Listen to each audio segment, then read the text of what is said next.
Assalamualaikum warahmatullahi wabarakatuh. Selamat datang teman-teman semua di sesi kedua, yaitu sesi sharing, ngobrol, diskusi seputar composting selama mungkin sekitar 30-40 menit ke depan. Dan bersyukur nih sekarang di sesi kedua sudah ada Kak Gilang dari Bogor. Halo Kak Gilang, gimana? Halo, Prosesnya lancar? Coba diceritakan apa kesannya di dalam proses belajar composting kemarin, silakan. agak ya lumayan baru pakai yang kompos pot sih, Mas. Oke. Gimana prosesnya? Apa tanggapannya, apa kesannya selama melakukan proses composting? Ini pertama kali Kak atau sebelumnya sudah pernah melakukan proses composting Kak Gilang? Baru pertama kali. Baru pertama kali, oke. Gimana Kak? Apa yang dirasakan?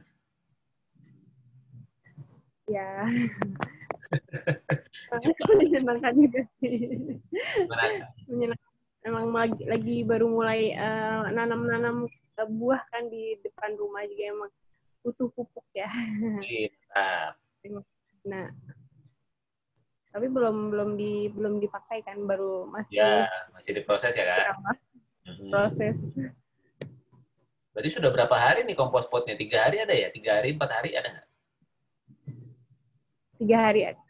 3 hari. Udah sempat ditengok nggak Kak hasil komposnya? Udah sempat diintip-intip? Oh, belum. Belum ya, oke. Biasanya nanti setelah 3 hari itu si kompos potnya sudah mulai kita coba intip-intip Kak, coba digali-gali sedikit, gimana apakah masih masih utuh atau kemudian sudah mulai mengompos, sudah mulai gelap dan sebagainya, itu bisa diintip dan kemudian nanti bisa di-sharingkan hasilnya. Nanti bisa kita Oh, berikan feedback apakah kemudian memang ya udah berarti sudah benar prosesnya, jalanin terus atau kemudian nanti bagaimana. Gimana tanggapan orang rumah? Apa Kak Gilang sudah berkeluarga kah? Mungkin masih single. masih single. Oke, berarti tinggal bersama orang tua? Sendiri sih. Oh sendiri. Wah, tinggal sendiri itu apa ngekos, ngontrak Karena atau? rumah tua kan emang orang tuanya udah nggak ada. Oke, Iya, jadi tinggal sendiri. tinggal Tapi sendiri. di sini saudara sih. Oh, ada saudara. Apa maksudnya ketika Kak Tetap. Gilang melakukan itu ada tanggapan tertentu kah dari orang-orang di sekitar Kak Gilang? Nggak terlalu sih, karena memang dari udah lama sering memilah sampah. Oh, Cuman oke, mantap. ya hasil akhirnya bingung kemana gitu. Ini Karena nggak tahu lagi. sudah milah sampah organik, sudah anorganik, tapi bingung si sampahnya mau dibawa kemana gitu ya kak ya? Kebanyakan di sini tetangga-tetangga tuh membakar sampahnya. Oke.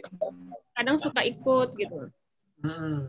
Dan kan berpikir lagi kalau membakar itu kan sama aja bisa efeknya merusak ozon juga ya. Satu itu, yang kedua yang lebih ngeri adalah merusak diri kita sih. Yang Kak Gila pernah dengar cerita tentang sebuah perkampungan ini di Eropa sana itu ada sebuah perkampungan dia itu ada di tengah lembah gitu ya si kampung itu ada di tengah lembah desanya itu yang kemudian berkembang jadi kota dan sebagainya itu ada di lembah sehingga Ya. ketika mereka tuh sudah terbiasa membakar sampah sejak puluhan tahun yang lalu gitu dan mereka ya nggak apa-apa kan toh asapnya kan ke sono gitu apa maksudnya tidak masuk ke kota mereka tapi mereka tidak menyangka bahwa si asap yang keluar itu nggak kemana-mana sebenarnya kelihatannya aja udah nggak kelihatan tapi sebetulnya masih ada di sekitar mereka yang disebut sebagai dioksin itu karena kan yang dibakar plastik terus kemudian Iya. plastik sih sebetulnya yang kemudian ada dioksinnya itu ya nah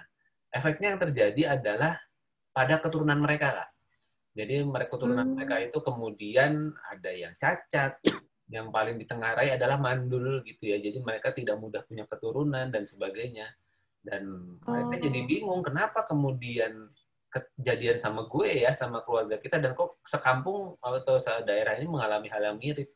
Begitu dilakukan penelitian, oh ini, si dioksin ini yang bisa. ternyata membuat, apa ya, ya kalau sekali kebakar kan nggak kerasa, tapi ketika kita melakukannya bertahun-tahun, terhirup dan sebagainya, itu yang kemudian bisa merubah struktur tubuh kita gitu karena kita jadi tidak dapat udara yang fresh, kita kemasukan radikal bebas. Radikal bebas sih sebetulnya yang kemudian dia merusak jaringan di dalam tubuh kita. Nah, itu kayak yang kemudian perlu kita waspadai. Makanya kalau memang tidak punya alat insenerasi yang bagus, insenerator yang bagus, kayak di Singapura itu kan ada insenerator yang kemudian memang clean gitu ya, katanya udaranya diklaim clean, terus kemudian ampasnya bisa langsung jadi bahan baku buat bangunan dan sebagainya, yaitu sudah dengan teknologi sangat canggih. Tapi kalau dibakar konvensional yang asapnya kita hirup, hati-hati Kak, gitu aja. Maksudnya itu menjadi sebuah pengetahuan, pemahaman yang mungkin perlu kita pahami bersama.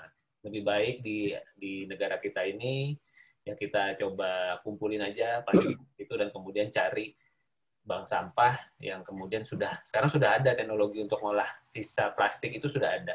Tinggal kemudian kita olah. Jadi hindari membakar sih sebetulnya. Begitu sih Kak Gilang. Ada lagi yang mau disampaikan mungkin di dalam proses compostingnya? Ada yang penasaran dan sebagainya mungkin? Oh, tinggal praktek aja ya, Kak Gilang ya. Oke lah kalau begitu.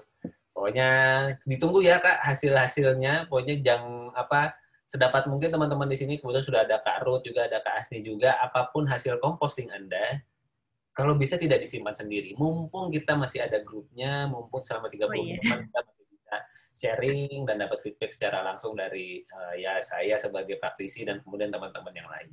Gitu ya Kak Gilang, terima kasih sudah berbagi. Applause dulu dong buat Kak Gilang untuk kompos-komposnya. Mantap. Sekarang kita jalan-jalan dulu ke Tapanuli. Weh, apa kabar nih Kak Ruth? Sehat? Monitor Kak Ruth? Baik. Weh, ya. Sebenarnya sih saya malu ya karena saya belum sempat bikin apa-apa. Kebetulan sibuk banget kan. Sibuk banget kerjaan. Kesibukannya hari-harinya, kalau saya boleh tahu. Saya PNS, cuma memang 1 minggu ini sibuk banget, Mas. Gak apa-apa, Kak. Tandanya sehat, tandanya kan ada salah akhir tahun sebenarnya.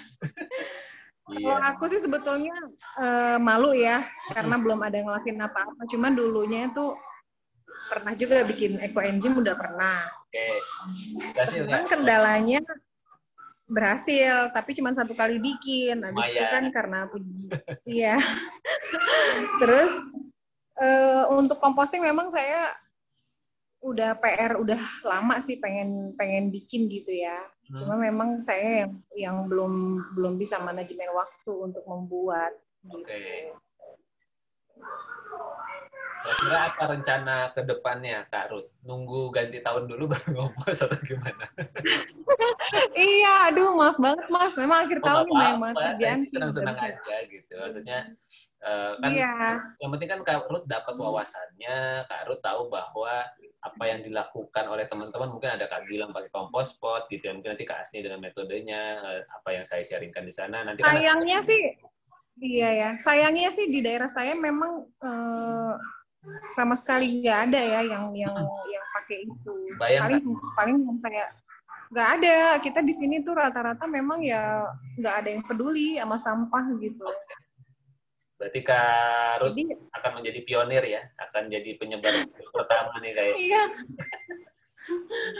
Mudah-mudahan deh Mas. Salah satu yang udah saya lakuin sih waktu itu anak saya yang kedua ya, dia memang nggak pakai popok lagi. Dia memang nggak pakai popok itu. Ya. Masih itu aja sih yang masih saya lakuin. Mantap Kak Ruth. Saya cuma mau penasaran sih sebenarnya begini, di Tapanuli tempatnya Kak Ruth itu termasuk area yang sudah mulai padat atau sebetulnya lahan kosongnya masih banyak? Lahan kosongnya masih banyak. Jadi saya itu tinggalkan di pinggir pantai. Oh, di pantai? Saya tinggal di pinggir pantai. Iya, di pinggir pantai. Jadi kita tuh pantainya pantai barat. Nah, jadi di sini itu pantai barat berarti langsung ke samudra ya, Kak? Iya. Biru banget tuh. Kalau kita itu persis di bawahnya Aceh gitulah. Di bawah Aceh, jadi seberangnya itu Sibolga itu langsung samudra. Iya. Jadi saya kebetulan rumah saya baru pindah setahun ini di daerah dekat gunung. Jadi depan rumah saya itu pemandangannya ya bukit. Gitu. Udara segar dong, Kak? Segar, udaranya segar. Terus selama ini proses persampahan di sana seperti apa, Kak? Diangkut begitu saja? Nah, jadi proses persampahan itu gini, makanya saya tertarik composting. Kebetulan di rumah saya ini sampahnya itu diambil 1 minggu tuh 2 kali. Jadi kita risih gitu kan. Nah, rumah saya juga kebetulan ini di atas batu. Oke. Jadi saya kalau mau bikin biopori sama sekali nggak bisa. Oke. Memang kayaknya cocoknya itu komposter gitu loh. Tapi memang saya belum ada Ya, ya. di embernya, belum ada. Ya, kebayang nggak? Cocoknya sih kayaknya itu dari pilihan yang udah ada kemarin itu kayaknya cocoknya memang komposter. Oke. Tapi gini Mas, saya mau tanya komposter yang bagus itu kayaknya ember aja ya yang saya pakai ya? Iya kan? Atau pot batu gitu? Kalau saya sih lebih sarankan kompos pot ya kan, dari sisi gini, sebenarnya lebih mempertimbangkan karakternya Kak Ruth dengan kesibukan kesehariannya. Sebetulnya ya, kalau saya melihat Kak Ruth kan kayaknya sibuk nih sebagai mungkin PNS apa segala macam, sedangkan kan si sabar organik ada terus kan Kak, masih makan kan tiap hari. masih ada sampahnya apa segala macam, masih kan Kak. Nah, artinya kan itu sebetulnya ya Kakak mulai peduli, artinya sudah mulai perlu dipikirkan akan diapakan nih si sabar organiknya. Nah, saya sih membayangkan apalagi Kakak di gunung, udaranya segar, saya membayangkan Kakak mengalokasikan tempat dan mungkin dana untuk kemudian menyediakan pot-pot untuk melakukan proses kompos pot sih Kak. Jadi dengan media tanam, media tanam, pot, yang kemudian menurut saya itu akan menjadi jauh lebih simpel ketimbang kemudian komposter. Karena komposter itu sebetulnya ada effort lagi Kak. Effort untuk kemudian pertama tentu bikin dan kemudian panen. Panen yang apa ya, yang nanti komposter itu asik banget. Kalau nanti Kakak lihat rekaman saya di sesi 1 itu asik banget karena kita bisa dapat pupuk padatnya secara original gitu ya. Pupuk padatnya itu original, POC-nya itu original juga, dan itu works banget ketika kemudian menjadi pupuk. Tapi kemudian kan goal ngomposting itu sebetulnya tidak hanya buat pupuk saja, tetapi bagaimana si sabar organik kita bisa terolah kan sebenarnya itu, supaya kita tidak ikut menyumbang tumpukan sampah di TPS atau TPS kita. Jadi saran saya sih sebetulnya Kak Ruth bisa alokasikan sebuah pot, beberapa buah pot malah menurut saya, mungkin punya 4 atau pot yang gede-gede gitu, yang ukuran mungkin 40 cm atau 50 cm sekalian gitu, yang besar. Udah Kak, langsung aja punya pot besar itu, ya alokasikanlah setiap hari. Dan mungkin jadi ngompos itu kita di metode yang memang saya sharingkan, saya ingin teman-teman itu menemukan metode kompos bukan yang terideal, tetapi yang paling visible bisa dilakukan. Kalau ideal sih pengennya komposter semua ya Kak. Doain saya saya ketemu sama teman yang kemudian bisa menyediakan komposter yang kemudian bisa saya kirimkan buat orang-orang yang membutuhkan. Sampai hari ini sih masih belum ketemu pihaknya karena permintaan banyak, sayanya yang nggak sanggup ternyata untuk kemudian lagi bikin karena ada hal yang lagi dikerjakan.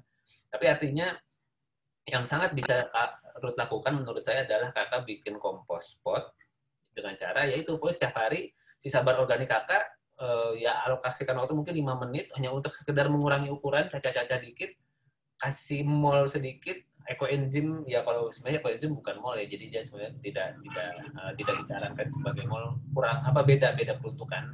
Jadi pakai mol itu yang air beras dan gula itu seberapa pun kasih aja.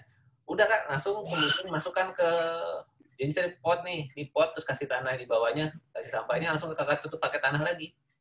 Udah. Udah Kakak ngantor. Tapi itu air beras gulanya itu nggak mesti 2 minggu, nggak apa-apa ya? Nggak mesti 2 minggu. Lebih baik ada mol ketimbang mol yang masih muda, ketimbang tidak dikasih mol sama sekali. Karena nanti dia akan berproses. Itu saya udah baca kemarin. Yes. Jadi lebih baik begitu Kak. Jadi walaupun molnya baru mulai, itu dipakai untuk kemudian di kompos potnya. Saya coba kasih ilustrasi sedikit pakai whiteboard ini ya. Saya coba kasih ilustrasi, misalnya Kak Ruth, pot ya. Punya pot seperti ini misalnya Kak. Potnya mungkin agak besar ukurannya. Nah ini potnya ini jadi di layer pertama Kakak beri tanah di sini. Ya, dan ini kan walaupun lahannya batu kan Kakak tetap bisa tetap bisa naruh tanaman di sana kan, bisa taruh pot di sana. Nah ini di lahan yang pertama ini Kakak kasih tanah di sini, ini tanah. Baru kemudian nanti di atasnya ini adalah sisa bahan organiknya, ya sisa bahan organiknya di sini, ya sayuran, daun-daunan dan sebagainya, tulang dan sebagainya di sini. Baru kemudian nanti Kakak tumpuk lagi Kak, pakai tanah lagi. Udah kemudian Kakak ngantor apa segala macam, nanti kemudian kan keseharian apa, udah masak apa segala macam, ada sisa bahan organik. Di sini udah Kakak nabung lagi, sisa bahan organiknya lagi di sini, sisa bahan organiknya lagi, baru nanti kemudian kasih lagi tanahnya lagi, terus sampai kemudian seberapa tebelnya potnya Kakak ini. Baru kemudian nanti kasih lagi sisa bahan organik. Misalnya ini ternyata bisa sampai dapat 3 layer gini, ya udah 3 layer, kemudian tutup dengan tanah, tutup tanah lagi. Dan Terus tinggal habis itu nanti Kakak punya pot yang lain. Pot yang lain lakukan hal yang sama, buka lagi pot di sini. Udah Kak, masukin lagi tanah lagi, terus nanti sisa bahan organik lagi di sini. Terus nanti kasih lagi tanah lagi. Sisa bahan organik lagi. Sampai kemudian sepenuh potnya, Kak. Sepenuh potnya, iya. udah gini lagi. Ini kalau kemudian dilakukan dengan pas, benar, ini sebetulnya malah minim bau sama sekali gitu. Jadi sebetulnya karena apa? Semuanya kan ketutup, Kak. Ketutup tanah. Dan katakanlah nanti di sini misalnya Kak Ruth punya masang satu pot lagi, misalnya ini ada satu pot lagi di sini. Taruh bisa Kak Ruth punya 4 pot gitu ya. Saya sih ngebayanginnya misalnya ini dalam proses ini maka bisa jadi di pot yang pertama ini mungkin sudah lebih dari 10 hari kan. Bisa jadi sudah lebih dari 10 hari di sini sehingga kemudian ketika pot yang ini penuh, misalnya ketika nanti pot yang ini penuh juga, maka ini sudah bisa dipanen Kak. Ini bisa dipanen. Udah panen itu maksudnya mungkin Kakak katakan nggak sempat berkebun juga gitu, ya udah disedekahkan ke mana gitu, misalnya ke ada pohon pisang gitu, ada mungkin pohon mangga di sekitar rumah Kakak, udah tumplekin aja di sana. Karena apa? Karena isinya adalah pupuk, bukan bahkan Kakak tuh nggak lagi buang sampah gitu ya. Jadi udah tumplekin di sana, ulang lagi dari awal gitu aja terus Kak. Dan mudah-mudahan ini bisa menjadi sebuah solusi, sebuah katakanlah jawaban atas kesehariannya Kakak. Jadi sekali lagi itu yang kemudian kita coba temukan di dalam apa yang bisa kira-kira yang paling visible, apa sih yang bisa Kak Ruth bisa lakukan gitu ya Kak. Itu sih Kak Ruth. Ada satu Mas yang mau saya tanya gini ya. Di rumah saya ini saat ini lagi musim banyak semut merah. Apakah itu nanti semut merah bisa mengganggu nggak proses itu? Kalau Kakak tanya saya, semut merahnya maksud gini, kenapa sih ada semut merah ke sana? Karena semut merah itu mendapatkan nutrisi atau ada suatu hal yang bermanfaat buat mereka di sana. Ketika kemudian mereka hadir ya, kalau saya selama itu tidak mengganggu Kakak, mengganggu artinya apa? Dia nggak ngerubutin meja kerja kita, nggak ngerubutin dapur kita, tapi dia fokusnya di sana aja ya, buat saya biarin aja kan. Kalau saya ya, karena apa? Berarti mereka adalah bagian dari hewan-hewan atau organisme yang membutuhkan atau yang bisa memanfaatkan nutrisi yang ada di dalam sisa bahan organik itu. Gitu. Jadi nggak apa-apa Kak, mereka jadi pengomposnya. Jadi ya itu aja kalau saya dibiarin aja Kak. Kalau sampai karena nggak selamanya kok semutnya itu akan terus ada di sana. Begitu sudah habis yang mereka butuhkan, mereka nggak akan di sana, mereka akan pergi lagi. Justru itu akan membantu proses pengomposan di tempat Kakak jadi lebih cepat karena semut sudah ngambil bagiannya mereka.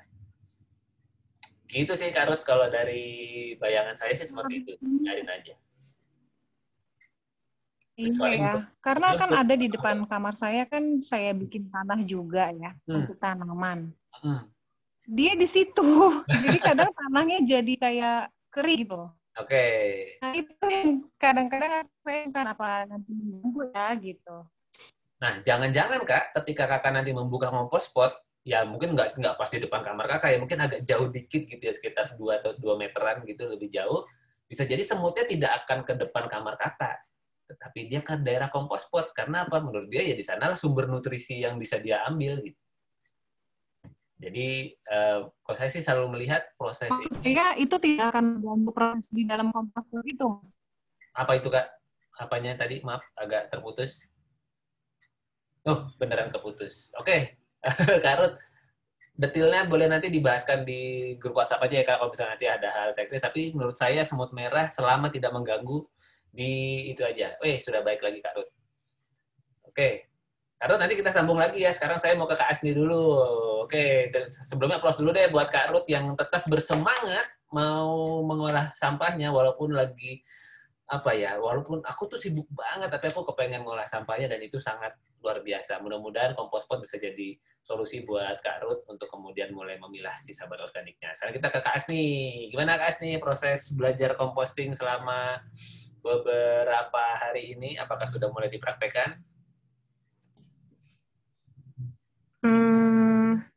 Sebelumnya saya mau tos dulu deh sama Kak Ruth. Jangan-jangan ketemu sesama ASN ini. Ya, sama Kak Ruth. Saya belum sempat. Tapi sebenarnya kalau untuk pemilahan sampah sejauh ini sih sampah-sampah botol, gelas aqua tuh emang udah kita pisahin sih. Cuma kalau untuk yang organik, kenapa? Biasanya kemana? Sampah-sampah biasanya botol. Kita kasih ke pemulung sih. Oke, mantap. Sudah ada yang ambil ya. Sip, keren. Ya, biasanya kita kumpulin gitu kan. Kan daerah-daerah sini sering kadang pengajian-pengajian tuh gelas-gelas aqua ya. Yes. Ya, biasanya yang sisa-sisa tuh airnya kumpulin di ember buat nyiram, gelasnya dikumpulin. Mantap. Cuma sebatas itu sejauh ini. Kalau untuk yang organik, pengumpulan sampah organik agak susah soalnya serumah nih, rame orang. Seberapa orang? Ada 10? 3 keluarga lah ya. 3 keluarga, mantap. Jadi Kakak sudah mulai susah, Kakak udah mulai milah nggak sih sisa bahan organiknya? Masuk Kenapa? Di tempat gitu sudah boleh milah belum Kak Asni? Kenapa gimana? Sudah mulai memilahkah sisa bahan organiknya Kak Asni di rumah? Karena bareng, jadi kadang mau dipilah juga kegabung gitu loh. Saya udah milah, gabung. Akhirnya jadi bingung sendiri gitu. Kalau mau nyimpan sendiri juga nanti ini apaan nih? Gabungin lagi. Jadi ya udahlah gitu sebisanya aja.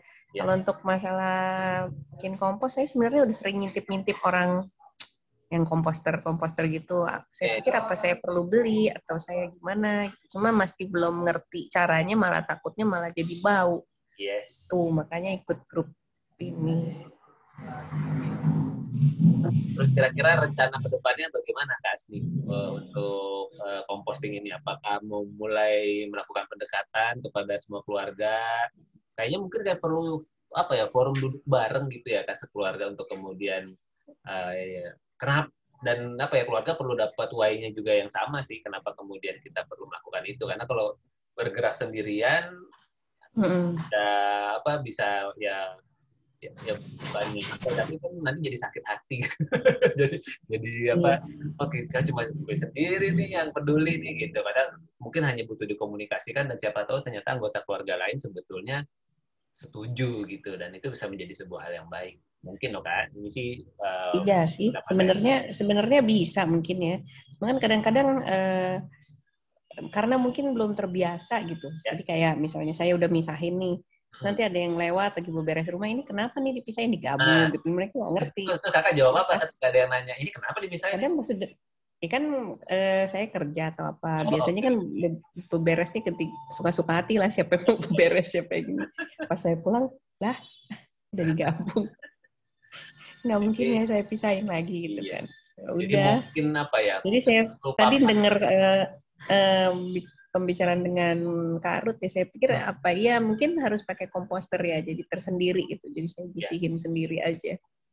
bisa sebisanya dicoba aja Kak walaupun kemudian kalau buat saya pribadi karena Kak Ruth nggak tinggal sendirian kalau Kak Gilang aja tinggal sendirian ya Kak Gilang gitu tapi Kak Asni ini tinggal rame-rame dan saya kebetulan juga begitu Kak di rumah saya juga 3 keluarga gitu ya keluarga saya kakak saya sama sepupu saya gitu dan untuk proses sampai kepada semuanya memahami bahwa saya lagi ngolah sampah ini itu berbulan-bulan gitu dan itu pun tidak langsung dipahami ketika kemudian melakukan apalagi ketika saya melakukan di awal dan berhasil kan ya Kak ya maksudnya artinya saya sempat di fase bau banget komposternya tuh. Wah, tuh sampai serumah nih apa-apaan ini, wow, apa gitu. Terus di situ saya juga, iya ini apa yang salah? Tapi kemudian ternyata proses itu membuat saya melihat, oh penggembur penting, jaga kelembapan penting, apa segala macam, sampai kemudian saya sampai ke sebuah formula yang mau saya bagikan ini. Jadi memang ada prosesnya. Jadi memang menurut saya metode komposter apapun, ibaratnya kakak pakai komposter gitu ya, terus kemudian tapi tidak teredukasi teman-teman di sekitar kakak, anggota keluarga kakak, maka biasanya tidak akan mudah berjalan. Menurut hemat saya ya Kak, karena kuncinya ada di pemilahan. Kuncinya bukan ada di alatnya sebetulnya. Ketika itu sudah menjadi sebuah kesepakatan bersama, tiba-tiba mungkin ini sih bayangan saya, tiba-tiba nanti anggota keluarganya Kak Asni tiba-tiba akan, oh gitu, gimana? Terus nanti ngolahnya gimana? Ya, ini ada bisa, oh berarti kita perlu komposter. Wah, tiba-tiba malah mungkin didukung, tiba-tiba kemudian mungkin semuanya pengen sama-sama belajar. Terus nanti e-book yang saya sharingkan nanti bisa Kak Asni share juga di grup keluarga misalnya, nih aku habis belajar nih, ini coba dipelajari, coba apa segala macam. Nah, siapa tahu kemudian itu malah justru menjadi jauh lebih mudah karena sekeluarga memiliki tujuan yang sama. Menurut saya sih itu sih Asni. Tapi silakan disesuaikan ya dengan kondisi keluarganya. Saya mau membayangkan mungkin kalau modelnya tadi Kak Asni udah milah, terus kok masih kecampur lagi. Nah, mungkin perlu ada semacam papan komunikasi kalau saya ya.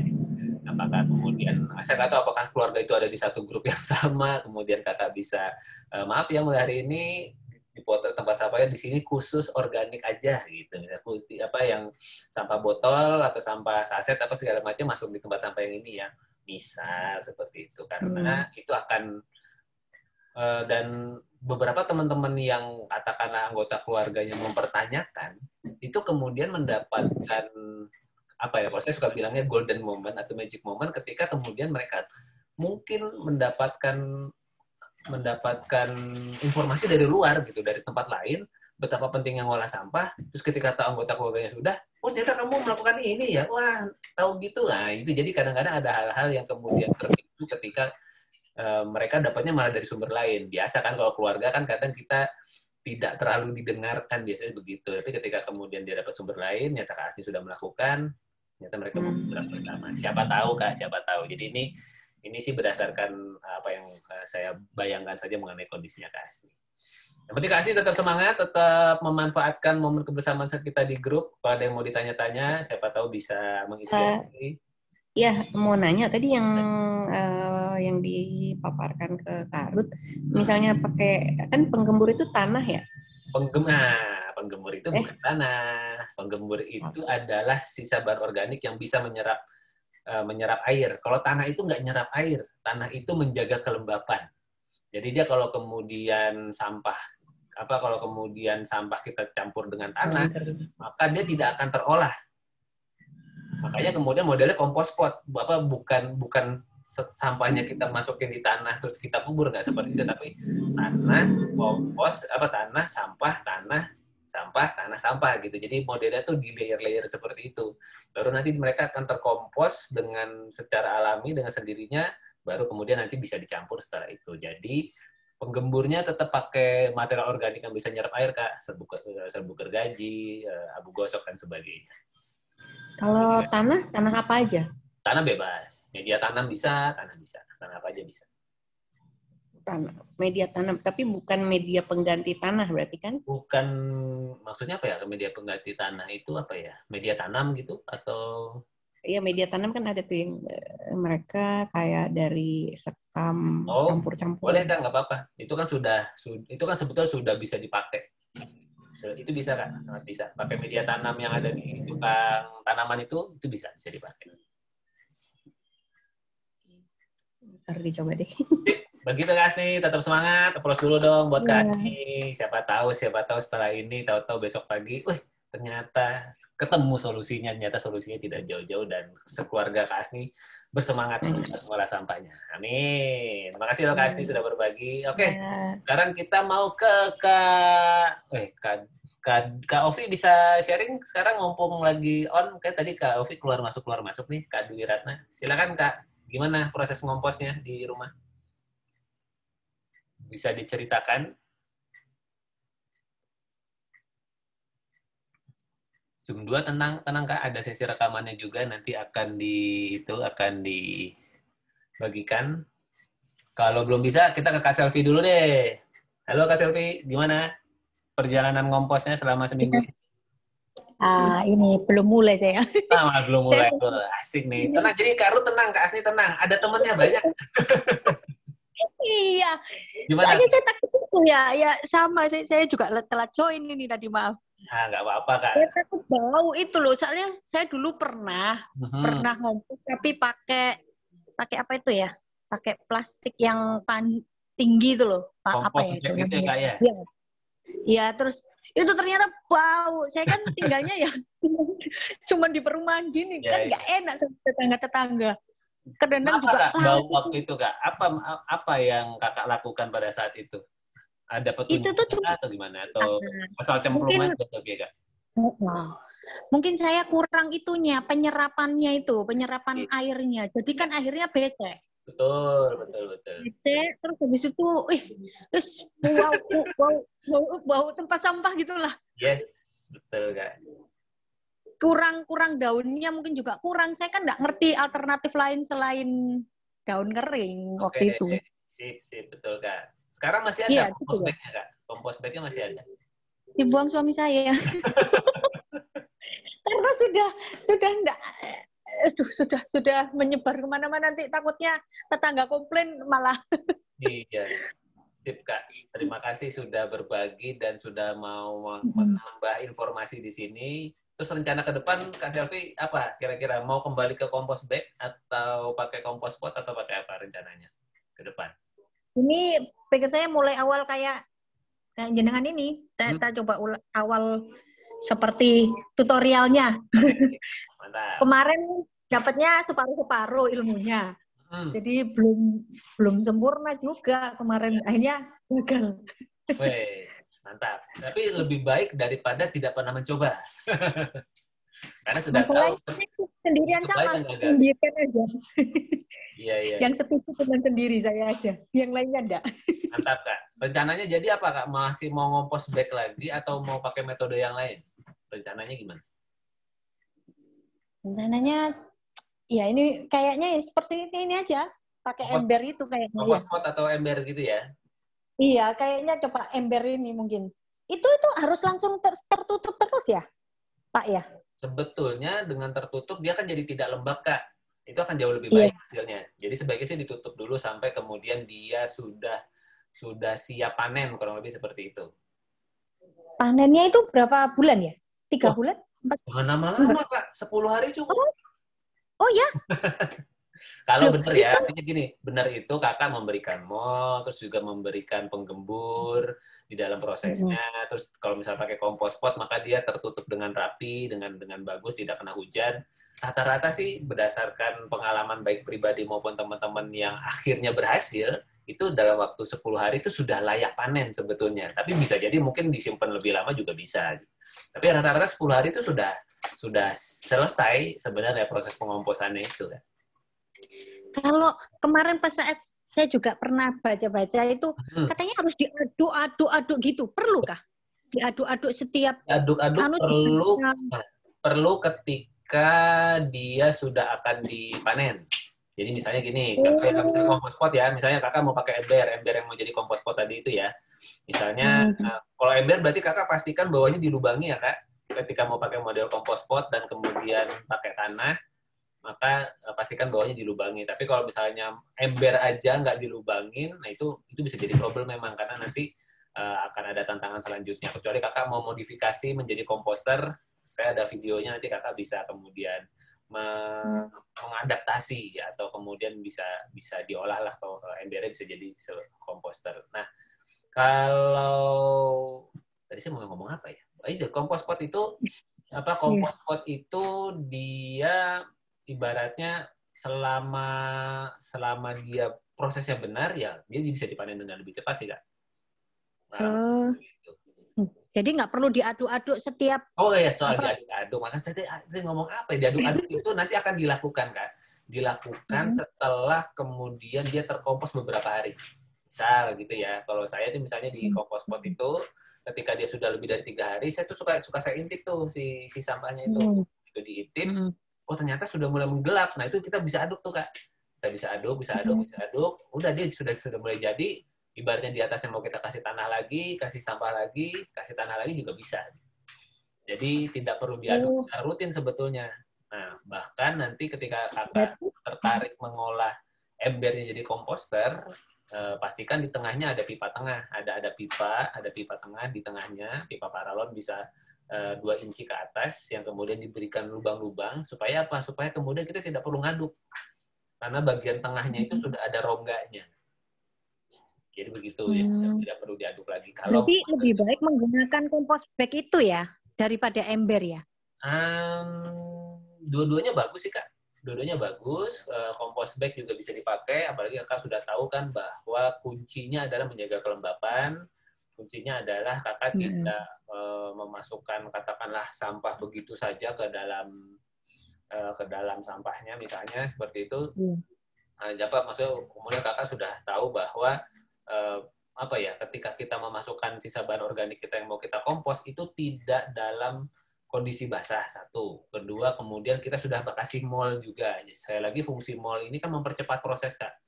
Jadi mempercepat, itu kayak kita ngasih ribuan koki gitu ya. Jadi sisa bahan organik itu adalah bahan masakan. Nah, yang masak siapa sih? Yang masak itu bakteri. Bakterinya dari mana? Bakterinya sebenarnya secara alami sudah ada, cuma jumlahnya mungkin tidak sebanyak ibaratnya dengan bakteri yang demikian adanya mungkin dalam butuh waktu 2 minggu, 3 minggu, sebulan baru kemudian kompos. Nah, kita kasih mol isinya bakteri semua yang bisa memasak itu. Nah, bisa jadi dalam waktu 10 hari, wah itu bisa jadi lebih cepat lagi proses compostingnya. Gitu sih Kak. Kalau selain mol itu apa ya Pak ya? Alternatif selain mol? Apa misalnya Kakak? Kalau saya sih sebenarnya ada di toko-toko tani itu ada namanya E4. Tetapi saya sebetulnya tidak terlalu menyarankan karena semakin dekat sisa bahan organik atau material yang kita pakai, misalnya kan saya air beras. Kak Selvi masih makan nasi mungkin? Iya. Masih berarti pakai air beras saja kan? Itu jauh sama prosesnya. 2 minggu kalau optimal. Tapi sebetulnya ibaratnya semalam aja juga sudah bisa dipakai. Oh, semalam bisa ya? Bisa. Lebih baik daripada tidak dikasih air beras dan gula sama sekali. Jadi lebih baik nanti saya coba sharingkan videonya tentang mol ini. Jadi lebih baik Kakak memberikan mol yang sudah diberikan gula, diinepin semalam itu jauh lebih baik daripada Kakak tidak ngasih mol sama sekali. Karena kadang-kadang isunya menunggu sampai 2 minggu kan. Nah, 2 minggu itu adalah bentuk terideal. Tetapi kalau kemudian belum 2 minggu sudah dikasih, nggak apa-apa kan. Gitu. Oh, oke. Sip, Kak. Siap action langsung setelah ini? Siap. Mantap. Semoga lancar, Kak Selvi. Pokoknya hasil-hasilnya, keseruannya di-sharingkan di grup ya. Applause dulu dong buat Kak Selvi dari Surabaya. Mantap. Iya. Terakhir nih, Kak Ovi, Kak Dwi Ratna, bisa open mic? Cek. Kalau ternyata memang sinyalnya masih belum oke, nggak apa-apa Kak Ovi, nanti kita bisa lanjutkan di grup. Dan sekali lagi buat teman-teman di sini, saya mau ucapkan applause dulu dan terima kasih untuk semangat dan sesuatu yang kemudian kakak-kakak berkenan untuk lakukan, yaitu mengolah sisa bahan organiknya. Karena sekali lagi, dan di satu sisi saya sangat bisa memahami apa yang dialami oleh Kak Ruth, Kak Asni, dan teman-teman yang mungkin nonton video ini merasa belum action, nggak apa-apa. Karena apa? Ketika teman-teman sudah memutuskan mau belajar composting online, ini adalah sebuah bagian dari action juga. Kadang-kadang memang situasi membuat kita belum bisa melakukan action-nya. Tetapi kita sudah belajar dan tahu ketika suatu hari kemudian keadaan berbalik dan kemudian ternyata mau tidak mau kita terpaksa untuk mengolah sisa bahan organik kita, kakak udah nggak gelagapan. Kakak udah tahu ilmunya, kakak sudah punya e-booknya, kakak bisa praktek. Karena Kak Asni khususnya ya, kalau Kak Ruth saya yakin areanya masih sangat segar, masih sangat hijau, dan justru ketika sangat hijau, itu adalah kesempatan yang bagus untuk memulai. Tetapi buat Kak Asni, yang tinggal di daerah Jakarta, dan salah satu tempat kita mengolah atau kata kita mendamping sampah kita itu adalah di Bantar Gebang, ketahuilah Kak Asni, usianya Bantar Gebang bisa jadi tidak lama lagi.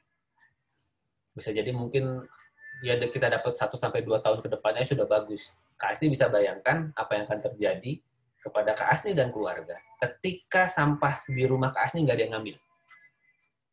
Coba bayangkan kalau sampah itu terjadi ketika Bantar Gebang tidak bisa lagi menampung sampah kakak yang selama ini dihasilkan sehari-hari yang mungkin diambil oleh petugas kebersihan. Apa yang akan terjadi kalau kemudian Bantar Gebang sampai tutup, kira-kira Kak Asni? Nah, coba itu dibayangkan sehingga kakak bisa mulai melakukan sebuah hal pada saat ini, mumpung masih ada kesempatan untuk kita belajar. Mumpung ada kesempatan kita praktek, jangan sampai kemudian terjadi seperti di Bali, seperti di Bandung. Di Bali itu sempat kemudian TPA-nya tutup dan kemudian sampahnya tidak terambil. Kota wisata itu jadi kota sampah, sempat beberapa minggu terjadi seperti itu. Karena apa? Lagi ada problem di TPA-nya, lagi ada ketidaksepakatan dan sebagainya. Akhirnya apa? Sampah menumpuk di mana-mana. Dan kemudian di Bandung juga sempat terjadi seperti itu ketika TPA-nya tidak bisa menerima lagi. Nah, Jakarta sangat mungkin bisa seperti itu, Kak. Kalau kemudian Bantar Gebang tutup. Ketika kita semua setiap hari 175.000 ton per hari, kita buang semuanya ke tempat sampah. Jadi mudah-mudahan ilmu yang kita pelajari bersama malam hari ini bisa menjadikan kita lebih bersemangat untuk menemukan solusi terbaik untuk sisa bahan organik kita. Baik kakak-kakak semua, terima kasih sekali lagi atas kehadirannya. Sampai kita ketemu lagi di grup WhatsApp. Masih ada waktu 30 hari buat kita bersama untuk sharing, untuk kemudian praktek. Semoga bermanfaat. Mohon maaf atas segala kekurangan. Sampai kita ketemu lagi. Assalamualaikum warahmatullahi wabarakatuh. Sehat-sehat semuanya.